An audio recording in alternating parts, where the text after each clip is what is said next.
चंडीखोल महाविनायक पीठ में फुटिला गुड़ी धर्मशाला गुड़ीकांड और माड़े थरिला महाविनायक पीठ कई किसी जानिबा पूर्वर परिवेश पूरा आतंकित डीजे साउंड सांग को गुड़ीकांड आसिले अतर्कित आक्रमण कले लहुलुहाण हेले लोके कहार हाथ भांगिला तो आउ कहार मुंड फाटिला धार्मिक पीठ है रक्त रंजित काली थिला विवाह तिथि सेथिपाई भिड़ लगी जाजपुर जिला बर्चना थाना अधीनस्थ चंडीखोल महाविनायक पीठ विवाह बाछि पीठ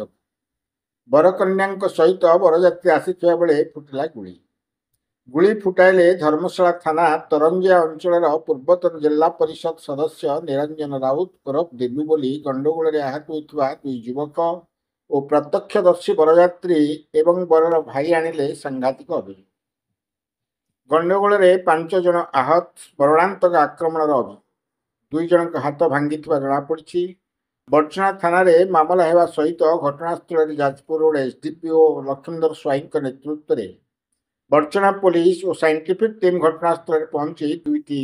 खोका को जबत कर बर्चना थाना पक्षर केस नंबर 118/25 मामला रुजु कर गतकाली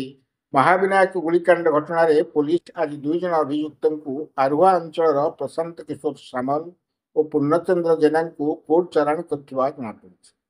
अभियुक्त स्थानीय लोकों कहवा मुताबक राजनीतिक कारण गंडगोल और फुटिला गुड़ी विजु जनता दल पूर्वतन जिला परिषद सदस्य अटंती दिलू बोली एभली अभियोग आनी।